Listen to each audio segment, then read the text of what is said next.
Okay, if you've been e-biking, e-mountain biking for a while, I'm sure you've come across these e-bike specific products, right? Now, is that a real thing? Or is it a bunch of marketing BS? Here at E-MTB Review, we're going to decipher the code and figure it out with you. Okay, e-bike specific products. What the heck is it, right? I polled our users on our Facebook group and a bunch of them just hate it, mountain bikers don't like to be marketed to. And so anything that's something specific, they think is just a bunch of hogwash. So first, before we attack the products, why don't we understand the problem? What is the problem they're trying to solve? And what is this beast called the e-bike? So the basic characteristics are an e-bike or e-mountain bike is 20 pounds heavier at least. Sometimes it's if you're on a budget or smaller brand, it could be 30, 40 pounds heavier. So it's going to be 50 pounds, 50 to 55 pounds, sometimes 60. Okay, so heavier. The other thing is it has a lot more power. So a typical one has about 600 watts of power, and it can sustain it for a little bit. Your leg power is usually 150, 200, so it can triple the human power. So you add these two together, because you always have to pedal anyway, and at peak, it can be delivering 800 watts of power to your drivetrain and your bike. So it allows riding that's 3 times longer, maybe steeper, much longer downhills, and it allows the Clydesdale, the heavier rider, to achieve higher heights.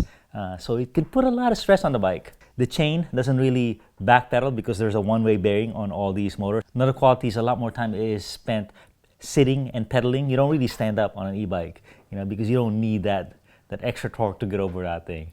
There's a much higher need for comfort, performance, and durability rather than saving weight. Okay, so I'm going to break this down. I'm going to tell you about the things that are e-bike specific. Some that work for e-bike that are pretty good, and some that is BS, all right? All right, so we're gonna start from the top, things that are compelling, that have some real reason for being called e-bike specific or e-bike ready. The first one is car racks. You don't want a roof rack, you don't want a trunk mounted rack, you want, a rack that's e-bike ready. And a lot of our racks that we use are not really e-bike ready. They're rated to like 40 pounds and whatnot, the traditional tray racks that we have. And really, these bikes are, realistically 55 pounds. And you need a couple of them. So what you need is a rack that's rated at least to 60 pounds. And a lot of them go to 80 pounds. And now we're seeing racks that go up to 140 pounds. So the first rack, very new, I saw at Sea Otter, is called the One Up USA XD rack. Now this is a true e-bike rack because it has a capacity of 150 pounds. Another one is the Saris MHS. It is now rated to 80 pounds per rack, so you can put some heavier bikes. And a lot of these racks do have ramps. In case it's not so easy to lift a 75-pound fat bike, e-bike onto a rack, especially if you're an older person. So maybe a ramp.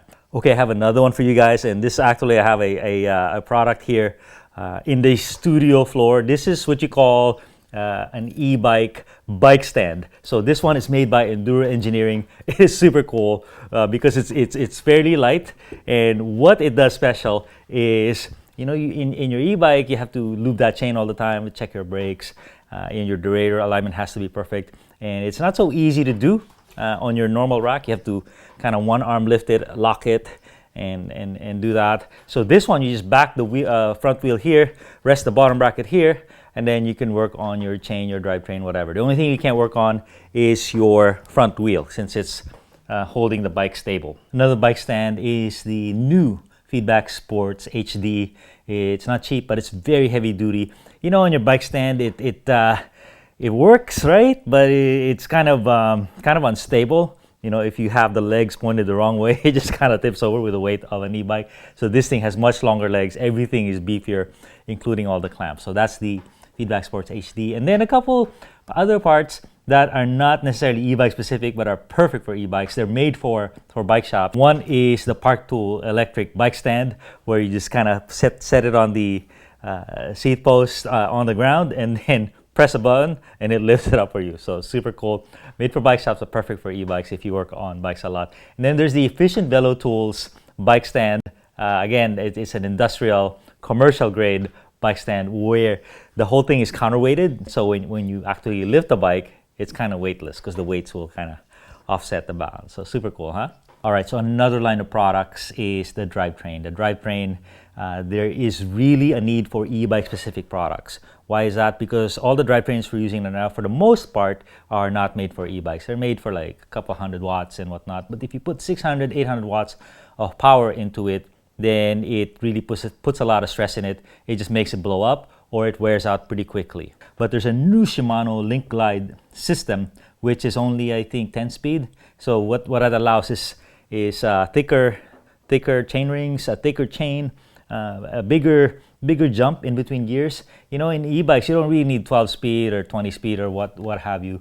You don't need those small 12% increments in between gears. What you need is like 23% increments between gears, because you don't have to shift that often. Pinion has a new transmission and motor as well that's coming. So definitely this part is where e-bike specific is really compelling, but where we don't have a lot of products yet. All right, a couple other product lines for e-bikes. One is lights. You're like, why do we need e-bike specific lights? Let me tell you, it's because your motor has a battery, a big battery, and everything you have has lights, have batteries. So with an e-bike specific light, you don't need a battery anymore. You just tap off the motor. So something like this is by Lupine, and they work off 12 volt or 6 volt, usually 12 volt. You just need that, and then you could switch it with your motor controller or with your mode controller, switch your lights. So you can have this and a taillight. So pretty cool, huh? This one is cool. This is called the Towhee. Towhee is not an e-bike specific product. This is actually a kid specific product. So you could tow your kid, and so they can ride with you up the hill, and then you set them free on the downhill, and they'll smoke you, little 3-year-old. But this has become the e-biker's dream. One, because e-bikers, the early ones have problems; they break down, and then so your buddies can tow you out of a very deep ravine. Also, you can help out other riders. Our crew was famous for helping out riders. We knew when someone was cramping, when they're walking at the bottom of a 5-mile downhill, that hey, hook it on. The e-bike hater becomes kind of an instant friend. Once you give him that lift with this. All right, another category of e-bike parts is saddle. So saddle, you're like, that's a bunch of BS. No, it's not really BS, because there's a couple different things with e-bikes. One is they're a lot heavier. And then you sit a lot more. You don't stand up, so they're not as much relief. And then you can climb really steep stuff and long climbs with e-bike. So WTB has a popular saddle called the Devo, and they have a special e-bike version with pickup, and what it has is a big hole in the back, so you can pick up your bike. And I'm like, that's gonna hurt me. But it's really comfortable because there's no bony structure back there, and it's really handy for lifting the rear tire, and the stem. A couple other needs is e-bikes, you sit a lot more and climb steep stuff, and so what's coming up is saddles with a lot more cushioning. What's an extra 50 grams when you have all that comfort, and also sometimes some of them have a whale tail on the back, because that allows you to just kind of get planted back there while you're pedaling some steep stuff. And a lot of them are developing a longer nose, for the super steep stuff. So there's something, not definitely not required, but there's something to that e-bike specific saddle that I'm seeing. Okay, the next category is something that is not e-bike specific. It's e-bike appropriate, meaning e-bikes are heavy. They're demanding, and luckily we already have a line of products like that. They're called downhill. They're also called all mountain or enduro. Beefy stuff. So what we're talking about here are brakes. So 4-piston brakes with 200 rotors, 220 rotors are really good for e-bikes.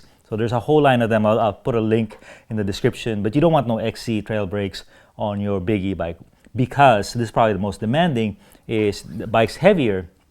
By the way, when I say the bike's heavier, it's not like having a heavier guy than you, 20 pounds heavier. Try putting that 25-pound weight on your bike, a dumbbell, and see what happens. It's different. It works a little more because it is kind of weight that you can't throw around like your body. So it is kind of a little bit of a dead weight.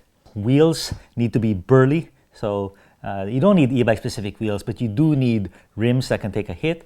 And the hub, what do you call it? The freewheel ratchet that can take a lot of torque. A lot of our hubs are already strong, but when you go for the budget build, you know, these things, they just break down. And this one's probably one of the, if you're a heavy guy, one of the first things to upgrade, because when this freewheel, the ratcheting system fails, you are stranded. There's no getting you out, and you have to walk out or get towed out. Tires, you don't need e-bike tires. You know, I know Schwalbe's got their eddy current and whatnot, e-bike tires, and they have some merit to them, but most of the tires we use are just, you know, they don't have to be e-bike stuff.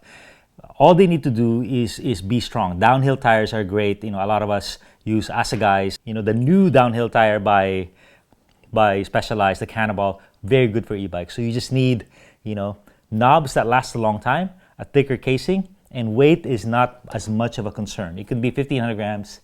You know, if you have the battery of it and you never drain your battery, who cares? Do you need e-bike suspension? And the answer is no. Okay, so you know, the suspension is fork and rear shock. All you need really is a strong suspension. You know, things that dissipate heat, that dissipate flex. So Fox 38, Fox 36, you know, they're good for e-bikes. Now you might need a little e-bike tune, a little different tune, just to compensate for the weight of that bike. But really, you know, every bike needs their own tune. And when you get a Fox 32 or Fox 36, they you know, they have so much settings. E-bike tuner just really needs a couple more clicks of support. Okay, the last part is more of the hype, the BS part. You know, every category, you know, people try to market and whatnot.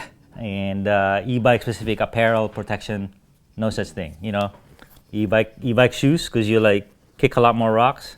No, this is just a there's already all kinds of protective shoes around. This is just a 510 with all kinds of protection. That's what you want. So same thing with helmets. You don't need an e-bike helmet. You just need a helmet that's appropriate for the terrain you're riding. So here I'm seeing some BS. Have you heard of e-bike specific chain lube? Bunch of BS. I went through the marketing material. Yeah, whatever. Just put whatever mumbo jumbo you're talking about in normal lubes. If it helps there, it helps in normal bikes, right? So another thing is e-bike specific bike wash. I'm seeing all kinds of products, e-bike specific bike wash. Bunch of BS. So if I'm wrong, tell me in the comments. So there you go, my friends. E-bike specific products. Some of it's actually good. Some of it's hype BS, and it's up to you to decide what works for you. But in general, we just need heavy duty stuff for e-bike.